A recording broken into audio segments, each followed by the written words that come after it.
अस्पताल में संघर्ष कर रहे हैं। हमारे साथ जुड़े हुए हैं आरएसएन सिंह जी, जो पूर्व रॉ के ऑफिसर हैं। अब सिंह साहब, आपसे हम जानना चाहेंगे, आईबी की ओर से बाकायदा इस बारे में जानकारी दे दी गई थी कि बोधगया के टेंपल में आतंकी हमला हो सकता है, उसके बावजूद भी राज्य सरकार ने उससे सबक नहीं सीखा और उसका नतीजा इस रूप में सामने रहा। आपकी टिप्पणी। आईबी ने बहुत गलती की थी जानकारी देके, और मेरी आगे से उनकी गुजारिश होगी कि वो कोई इनपुट नहीं दें, कोई इंटेलिजेंस नहीं दें। आपने एक एजेंसी को दूसरे से लड़वा दिया है। आपने आईबी को सीबीआई से, मालेगांव वाले में एनआईए को सीबीआई और एटीएस से लड़वा दिया। कोई जानकारी नहीं देनी चाहिए। हम लोग डिजर्व नहीं करते हैं जिंदा रहना, ये सरकार ने खुले शब्दों में आपको कह दिया है। हम लोग नहीं डिजर्व करते हैं, ये ब्लास्ट होने दीजिए। आप साहब, मैं भी रॉ में नौकरी कर चुका हूं। अगर मुझसे कोई ये पूछता कि साहब आपने कोई इनपुट किस बेसिस पर दी थी, तो आप समझिए, तो आपने तो पूरा जो सिक्योरिटी अपरेटस है उसको एक्सपोज कर दिया है। देखिए ये कहानी कहां से शुरू हुई है। 15 दिन पहले कर्नल पुरोहित, 26/11 के 15 दिन पहले कर्नल पुरोहित को गिरफ्तार किया गया, क्योंकि वो इंडियन मुजाहिदीन को में इन्फिल्ट्रेट कर गए थे। तो क्या 26/11 करवाने के लिए उनको किया गया था? उसके बाद अभी देखिए, जो कोर है जो इंटेलिजेंस का आईबी, उसको टारगेट किया जा रहा है। तीसरा, आप देख लीजिए, एक इंस्पेक्टर रैंक का आदमी सडनली पंजाब में उठता है और वो कहता है कि केपीएस गिल ने उनसे 83 एनकाउंटर करवाए। तो आप देखिए, ये अगर डॉट्स को आप ज्वाइन कीजिए तो ये आपको सारा जो इनका जो कॉन्स्पिरेसी है वो आपको जाहिर हो जाएगा। और साहब, ये जो गया में हुआ है, मैं उसमें कुछ भी सरप्राइज नहीं हूं जी। आप नीतीश कुमार पाकिस्तान क्यों गए थे? किस लिए? क्या उनका बॉर्डर है पाकिस्तान से? क्या वहां सेक्युलरिज्म का लेसन सीखने गए थे, या उनसे फॉरेन डायरेक्ट इन्वेस्टमेंट लेने गए थे? अरे कोई तो कारण होगा वहां जाने का। आज तक मुझे तो नहीं पता चला। घूमने नहीं जा सकते अगर बहुत अच्छी जगह है। कई बार लाहौर जो है, लाहौर घूमने भी जाते नहीं। आपकी पीड़ा समझ में आने वाली है। निश्चित रूप से सरकारें जिस ढंग से इस समय पिछले 4-5 सालों से इस सो कॉल देखिए साहब के नाम देखिए, हम एक चीज और दिखा रहे हैं दर्शकों को। 13 सालों में कितने आतंकवादी बिहार से पकड़े गए हैं, उनके ये पूरा नॉर्थ बिहार अभी इंडियन मुजाहिदीन और लश्कर-ए-तोयबा का गढ़ बन गया है। और जब से ये पाकिस्तान गए हैं उसके बाद से ज्यादा शुरू हुआ है ये पूरा मामला। आपने जो जानकारी दी, कहा कि दरअसल आईबी, एनआईए और आपस में जो जांच एजेंसियां हैं वो उलझकर रह जाती हैं और कोई नतीजा नहीं निकलता है। उसके पीछे क्या आपको ये वजह नजर आती है कि दरअसल पॉलिटिकल पार्टियों की वजह से ये पूरा का पूरा मामला है और इसी वजह से जांच प्रभावित होता है और हम नतीजे तक नहीं पहुंच पाते हैं? क्या आप ये कहना चाह रहे हैं? नहीं, पॉलिटिसाइजेशन ऑफ टेरर तो हो ही रहा था जी। आज एक पूरी पॉलिटिकल क्लास हफीज सईद और आईएसआई के द्वारा ब्लैकमेल की जा रही है। किस कारणों से? जी। इन्होंने हफीज सईद का इस्तेमाल किया है पॉलिटिसाइजेशन ऑफ टेरर का। दूसरा, इनको हफीज सईद ब्लैकमेल कर रहा है इनके जो हवाला रूट से पैसे जाते हैं उसके कारण। नहीं तो साहब, एक होम मिनिस्टर, काफी गंभीर आरोप आप लगा रहे हैं। बहुत गंभीर आरोप लगा रहा हूं। एक होम मिनिस्टर इस देश का हफीज सईद बोलता है पार्लियामेंट में। जिस तरह से ओसामा बिन लादेन अमेरिका के लिए था, हफीज सईद हमारे लिए बिल्कुल। और आप पूरे देश की भाषा सुन लीजिए, इन राजनीतियों की भाषा सुन लीजिए। क्यों नहीं कोई कहता है कि उसका सर कलम करके ले आओ हिंदुस्तान में? अभी 26/11 के खून के छींटे भी नहीं ये कर रहे हैं और आप पाकिस्तान का दौरा कर रहे हैं। वो उस सूबे का मुख्यमंत्री जिसका कुछ लेना देना नहीं है। मैंने उनको सलाहकारों से पूछा, यार कोई कुछ तो बताइए, क्यों गए थे? तो उन्होंने पहले तो हंस के टाला, फिर मुझे कह के देखिए आप सुरक्षा पे ही अपने आप को सीमित रखिए। फिर मैंने कहा कि फिर भी बता दीजिए। तो वो कहते हैं कि वो तो वोट बैंक के लिए गए थे, इसमें क्या शक? तो मैंने कहा यही चीज आप खुल के बोलिए ना, यही चीज आप खुल के बोलिए। तो गया में हुआ ये तो होना ही था। और आईबी को तो मैं कहूंगा अब से इनको इनपुट मत दो, कोई क्योंकि आईबी तो फॉल्स एनकाउंटर करती है भाई। आपको क्यों उनको इनपुट चाहिए? वो तो बिल्कुल देशद्रोही ऑर्गेनाइजेशन है ना? तो वो क्यों इनपुट दे?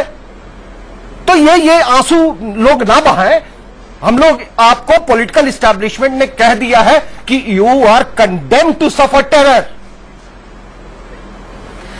लेकिन आपको नहीं लगता कि अगर हर चीज का राजनीतिकरण हो रहा है तो उसमें पिसते तो आम लोग हैं ना? जरा सोचिए, जिनके घर के लोग मारे जाते होंगे, जिनके घर का पहलू भी है। नहीं, ये देखो, मैं जो इनकी पीड़ा है उससे तो मैं सहमत हूं। निश्चित रूप से हमारे देश के जो ईमानदार इंटेलिजेंस अफसर हैं, वो आईबी में हो, सीबीआई में हो, वो चाहे पुलिस में हो, उनके लिए कठिनाई है। क्योंकि पॉलिटिकल क्लास अगर वोट की दृष्टि से आतंकवाद पर, वोट की दृष्टि से अंडरवर्ल्ड पर, वोट की दृष्टि से अपराधियों का निर्णय करेगी कि उसमें हमारी पुलिस आईबी क्या करे, तो वो समस्या होगी। लेकिन देखो, ये मत भूलो कि पॉलिटिकल क्लास तक भी सूचनाएं इंटेलिजेंस और ये पुलिस वाले ही पहुंचाते हैं। पॉलिटिकल क्लास को बहुत सारे सुझाव उनके जो ऑफिसर्स देते हैं वो सिविल सर्वेंट के होते हैं हमारे देश में। और हमारे देश कम से कम पॉलिटिशियंस तो उसको जनता के बीच जाना है, उसको उत्तर भी देना है। लेकिन हमारे देश के ब्यूरोक्रेट की रिस्पॉन्सिबिलिटी किसके प्रति है? आखिर अगर है तो ब्यूरोक्रेट विद्रोह कर सकते हैं, वो भी देश के नागरिक है, वो क्यों नौकरी करते हैं अगर ये स्थिति है तो? मेरा कहना यह है कि ताली कभी एक हाथ से नहीं बजती है। हमारे देश में बेईमान पुलिस अफसर भी है, बिकने वाले आईबी, बिकने वाले इंटेलिजेंस ब्यूरो में भी है, रॉ में भी है, सब में है। पूरे देश में भ्रष्टाचार का घून लगा हुआ है और पॉलिटिशियन हमारे बीच से निकल के जा रहे हैं। इसीलिए ये अगर कह रहे हैं कि वी आर बाउंड टू मतलब अटैक, तो वो ठीक है, हम अटैक है अपने चालों से। लेकिन पॉलिटिशियन के साथ साथ हमारे देश के अफसर, हमारे देश, उसमें सारे अफसर में माफ कीजिएगा, इस वक्त हमारे साथ बीजेपी के नेता गिरिराज सिंह जी भी फोन लाइन पर जुड़ चुके हैं। गिरिराज जी, बिहार की दो हैरान करने वाली तस्वीरें, एक तरफ बिहार छलनी हुआ है बोधगया में जहां पर सिलसिलेवार बम धमाके में, और दूसरी तरफ सिवान में भयंकर गोलीबारी हुई और 2 लोगों की जान चली गई है। आपको नहीं लगता कि बिहार में जिस सुशासन का दावा 1-1.5 महीने पहले आप लोगों की ओर से भी किया जा रहा था, स्थिति वहां की कितनी ज्यादा खराब होती हुई चली जा रही है? देखिए, मैं खास करके गया के सीरियल बम धमाके के ऊपर मैं कोई सियासत राजनीति नहीं करना चाहता। मैं सभी को कहता हूं कि ऐसे समय में राजनीति करने की आवश्यकता, लेकिन दुख तब होता है जब देश का, राज्य का मुखिया आईबी के इतला करने के बाद, अलर्ट करने के बाद क्यों नहीं कोई एक्शन लिया गया।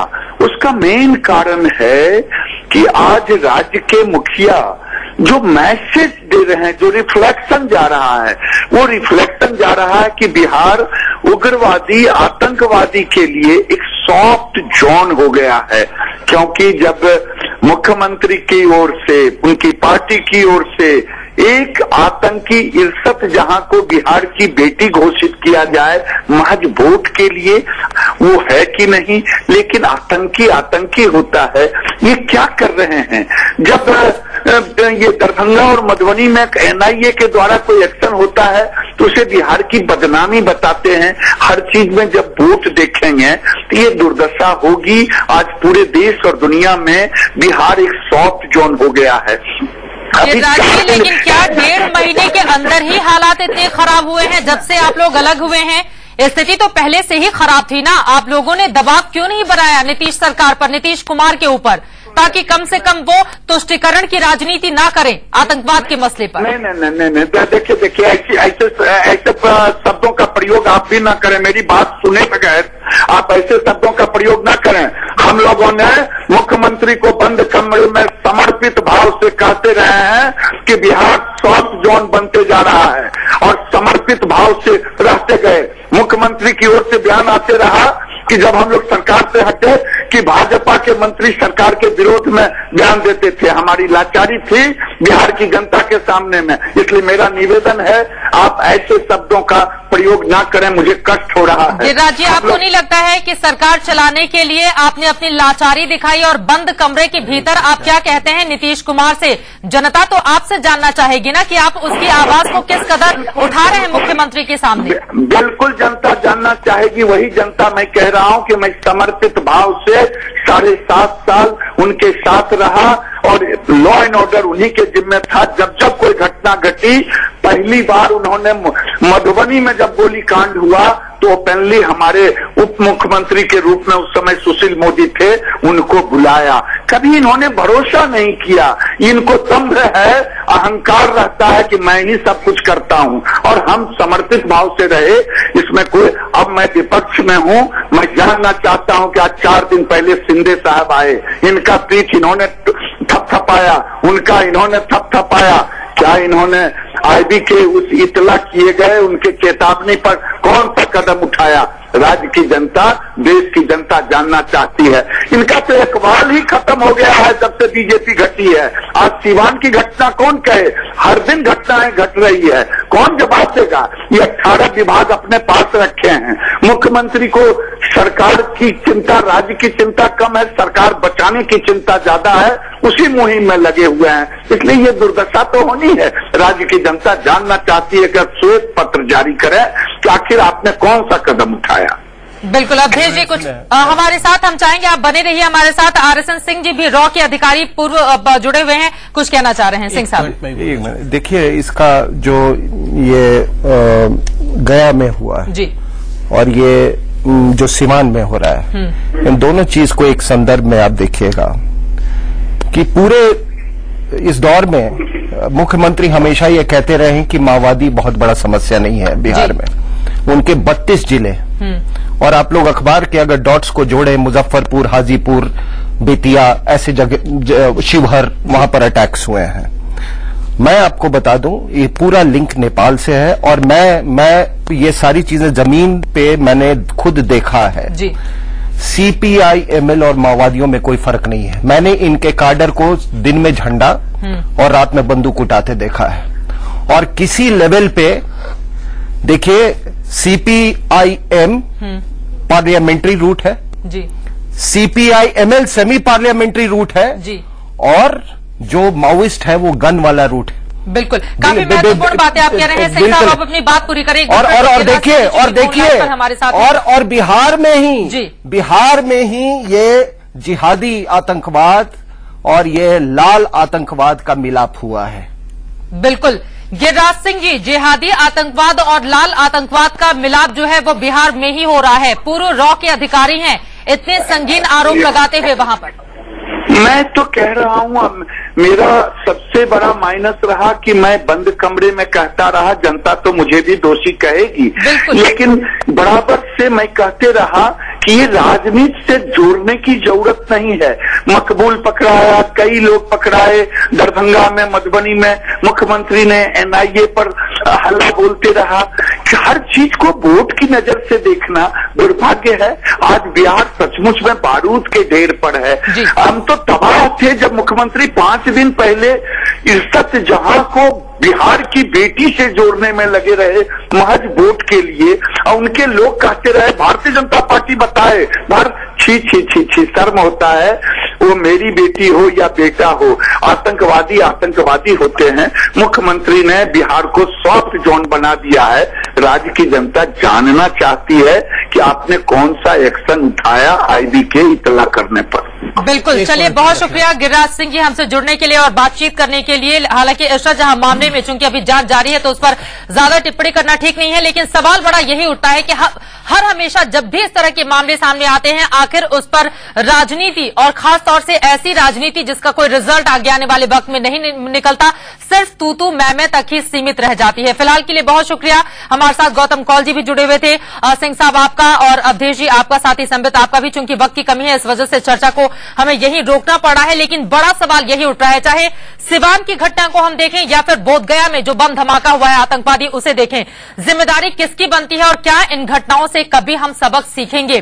क्या हमारे देश में ऐसी घटनाएं कभी रुकेंगी? क्या राज्य सरकारें और साथ में केंद्र सरकार भी अपनी जिम्मेदारी और जवाबदेही जनता के प्रति तय करेंगी? बड़ा सवाल यही, और इसी सवाल के साथ हम छोड़े जाते हैं।